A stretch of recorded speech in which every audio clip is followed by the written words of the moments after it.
I was really upset because I'm somebody who hates Netanyahu. I think he's worse than Adolf Hitler. That was retarded to have him on. You guys didn't think you were going to get this much backlash, and now you're damage control. Bro! If they never got any backlash for the Netanyahu podcast, they 100% would have just stayed on that course. Everyone around them are hardcore Zionists.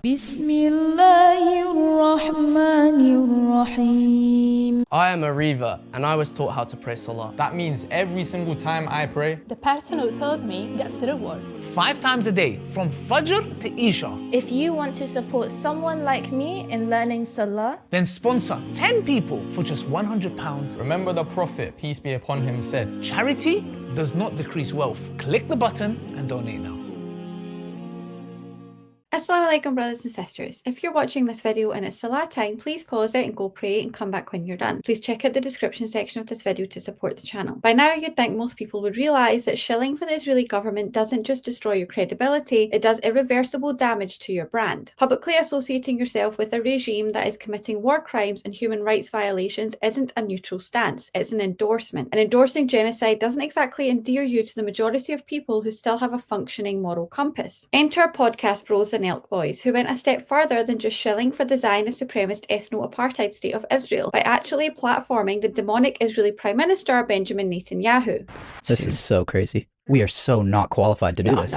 We're just not. We just should not be doing this. Why do they say Israel's like starving the people of Gaza? Well, because we're trying to get the food in, and we let food trucks in, and guess what happens when we let them in? Hamas steals the food, takes the good chunk for itself, then they jack up the prices, and then they sell the food to its population, to its hungry population, if they give them at all, and then use the money that they take from their own people to recruit more killers into their terror machine. And they teach their children that the greatest duty is to murder as many Jews as they want.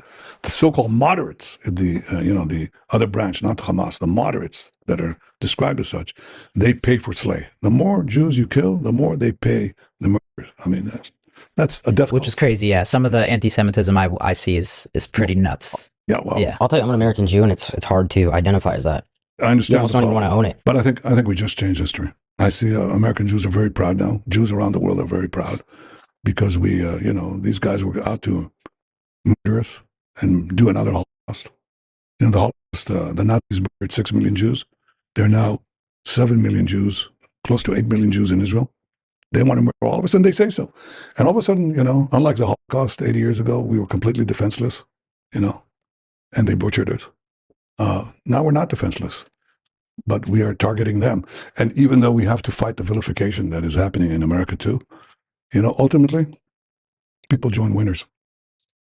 That's what happens. People join winners.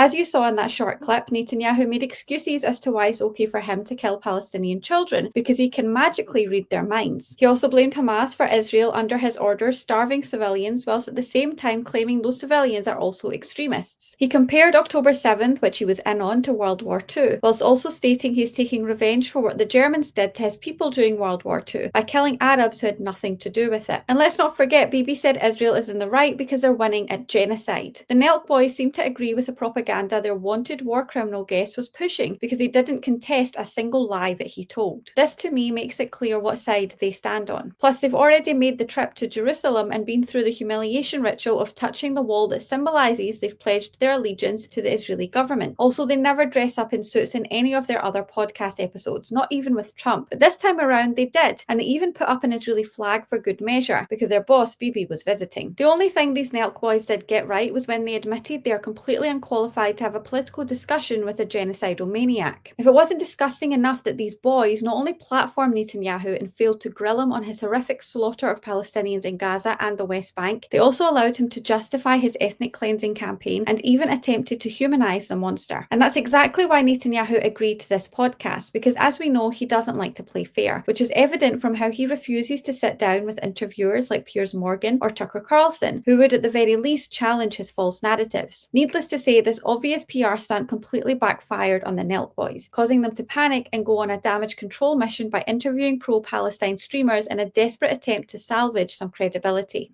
Myron, we're seeing the tweet, LMFAO having Nelk interview Netanyahu, who's like Ted Bundy doing a podcast with a woman.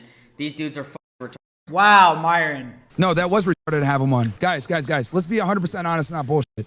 You guys didn't think you were going to get this much backlash, and now you're damage control. Bro, are you crazy? We knew this. I think people didn't even watch the episode, and they're just upset with the fact that we had him on in the first place. 100%. Well, I watched it, and he lied to y'all about a bunch of shit. Like, for example, one of the things he lied about was like, oh, they were burning babies alive. That's not true.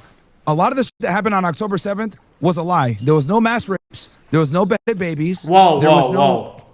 Really? Oh, yeah, dude. A lot of the stuff that went down on October 7th was sensationalized and a fucking lie. So there were 1,200 people that died on that day, right? 400 of those people that were killed were IDF soldiers, which by international law means they are enemy combatants and they're fair game. Next was about 800 people died. Now, this is the part that no one wants to talk about.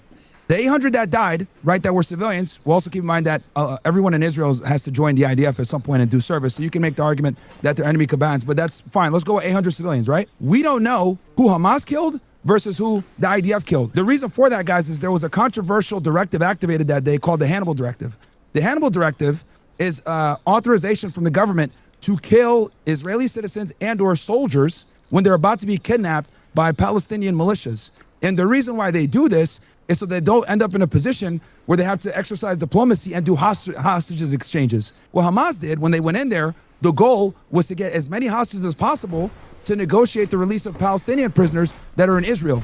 Again, I'm not here to condone their behavior, but I'm here to tell you guys why they did the said behavior and what really went down and what the intention was. So when we talk about the 800 Israelis that were killed, innocent people were killed. I'm not refuting that. But what I will say is a lot of those innocent people that were killed by the IDF. How do we know this? Because they were shot by Apache helicopters with Hellfire missiles.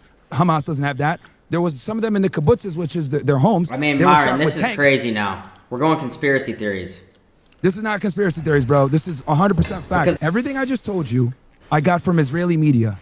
When I'm talking about the people that were killed, the Hannibal Directive that was activated that day, their defense minister, a guy named Yoav Gallant, admitted on October 7th the Hannibal Directive was activated, which means they killed innocent civilians. IDF did this because they didn't want them to get kidnapped. Another thing, this comes from the Israel Times.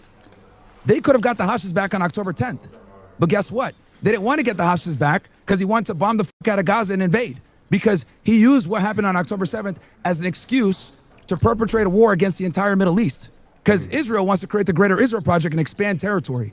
I disagree with Myron on many things, from his blasphemous views on Islam to his outrageously prejudicial comments about the African American community, as well as his completely haram takes on women and dating. But on Palestine, he's spot on. As he said, the Nelk boys interviewing Netanyahu was a dumb move, and the only reason they chose to collaborate with pro-Palestine streamers, who they don't normally platform, immediately after their Netanyahu podcast was because of the huge amount of negative feedback they received. As Myron said, Netanyahu not only outright lied about what happened on October 7th by repeating already debunked propaganda, he also covered up how the IDF and the Israeli government were involved in the deliberate slaughter of their own citizens with the motive of invading and taking over Gaza in response, which could have all been easily avoided on October 10th, 2023, when Israel was offered the return of all of their hostages, but they refused because their end goal was always to expand their territory through ethnic cleansing. And despite Myron providing evidence for his claims by citing Israeli media sources, these Nelk boys accused him of entertaining conspiracy theories.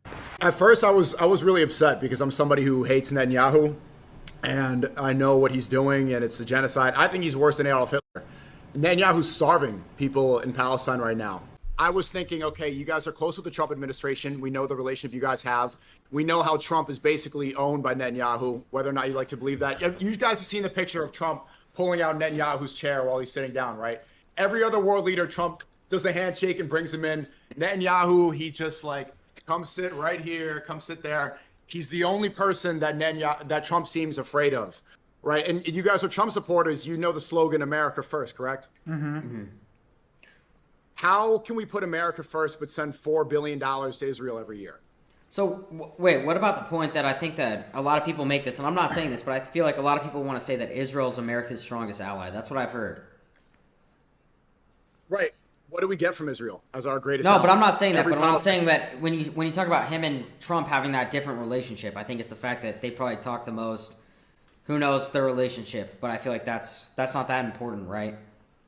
Oh yeah, well, I'm asking you guys as Trump supporters. You guys want to put America first. You don't want to fund Ukraine, right? We don't. I'm gonna actually agree with you. And I actually said to Netanyahu's face, I was like, "Yo, you're making it harder and harder for Americans to want to support Israel. Like it's like almost non-existent at this point. If you go to the average American, you think they're going to be free Palestine. So I agree with you that I don't think that Netanyahu or Trump is making it any easier for an American to want to support Israel. Israelis hate Jesus Christ.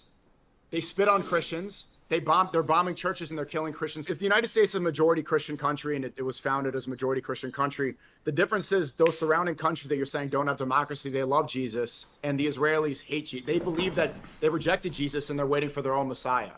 That's the main difference, is that we have more in common theologically with those countries than we do with Israel. If you ask any Israeli what they think of Jesus Christ, they will say that he's burning in feces and excrement in hell. They have rejected him. Bro, that's... Sneako. That's not a conspiracy. You said if you ask any Israeli. Yeah. They And hate what? Jesus. But what? And you're a Muslim, right? Yeah. So if I ask any Muslim this question and they're gonna give me that response, like that's where I just like I feel like you're grouping everybody together. If you ask any Muslim this question, they will tell you that they love Jesus, that he's the Messiah, he's the prophet. If you ask Israelis, I could send you videos of the Israelis spitting on Christians as they walk through. That's the major difference. Those are the hard-hitting questions that I would have asked to somebody like Netanyahu. I agree with Sneako. Benjamin Netanyahu is the worst war criminal in all of human history. Sneako implied that the Nelk boys' PR exercise with Netanyahu was linked to Donald Trump, given that they had also previously platformed Trump to help him get elected. Sneako was correct to point out that Trump seems intimidated by Netanyahu due to how he repeatedly betrays the US by prioritising Israel's financial interests over America's. The Nelk boys choosing to go with a predictable response that Israel is America's closest ally should leave no doubt that these guys are propaganda mouthpieces. And despite their claim that they said this, that, or the next thing to Netanyahu's face, you can see in the first clip there was no pushback whatsoever. They just nodded and agreed. Sneako made a great point when he asked, how can Israel be an ally to the US when America, as a supposed Christian nation, actually has more in common with the countries in the Middle East that surround Israel than they do with Israel themselves? Due to how Muslims love and honour Jesus, peace be upon him, in comparison to the negative way in which the Israelis view him and in turn mistreat Christians. Let's watch the last clip where Sneako and Myron team up to analyse their respective chats with the Nelks. See, a lot of people think that they're like picking a side in propaganda. They're just normies. They're like the perfect example of the American normie that does not know about this stuff. This is 100% damage control. Like they were trying to lie and say, oh, you know, we were going to totally have pro-Palestinian people on. Dude, that's not true, bro. They would never have me on. They would never have you on if it weren't for the backlash them needed. Yeah, bro. The whole reason why they got the interview with Netanyahu in the first place is because they don't associate with us. Yeah. Does that make sense? Yeah. Like that's why they got the interview in the first place. That's so a like, great point. because they try to call me out and they're like, oh, you made this tweet saying we're retarded. Yeah, you are. And I called them out. I said the only reason y'all are doing these interviews right now is because you guys are trying to damage control, bro. It is what it is. Everyone around them are hardcore Zionists. Ari Emanuel, fucking Shahidi, all the Happy Dad fucking guys. Yeah. They're all fucking Jews pretty much, man. That's true. So of course they're gonna like have a problem. If they never got any backlash for the Netanyahu podcast, they 100% would have just stayed on that course. They would have kept doing Trump things. I do respect the damage control. No, it's fine, but like it's not genuine. Like it's like they're only doing it because they're getting cooked right now. Like, bro, I'm looking at their video right now. It has like 22K dislikes. They really underestimated how much people hate Israel and Netanyahu right now. They had no idea. This is self-preservation. Dude, they were bragging about this interview for like 2 weeks, by the way. Chad, is audio good? That they were going to do it. They were really nervous about it. It got leaked at first. Yeah, but like they were hyped when they talked about it when I saw the leak. Sneako was somewhat correct when he said the Nelk boys seemed to be naive to the full extent of the Israeli regime's brutal oppression of Palestine. And that's the worrying and unfortunate reality. There are millions of uninformed people like this who the Zionist propagandists prey upon with their lies and deception. But I think that Sneako was being far too nice here. The Nelk boys are not stupid. They've made millions from promoting gambling, alcohol, and all kinds of degeneracy. Adding little genocide into that mix of evil just seems like par for the course. As Myron said, the fact that the Nelk boys have no pro-Palestinian ties and that most of their business partners and team are radical Zionists makes it clear the Netanyahu interview was a calculated, deliberate move that benefited everyone involved. Both Sneako and Myron agreed that if there hadn't been any backlash, the Nelk boys wouldn't have rushed to platform pro-Palestine streamers, which makes it clear that they're not acting out of moral obligation to share both sides of the story, but instead to save face. The Nelk boys are now officially on the Israel boycott list because glorifying the most evil war criminal ever known to humankind, while he actively starves and kills Palestinians Palestinians not only equates to them being immoral, it makes it clear that they're scam artists that will literally sell their soul to Satan for money and clout. Thank you for watching. Make sure to join my free Telegram group via the link in the description. And remember to like, subscribe and become a channel member for access to exclusive content. Until next time, inshallah, assalamu alaikum wa rahmatullahi wa barakatuh. Allahu Akbar, Allahu Akbar, Allah.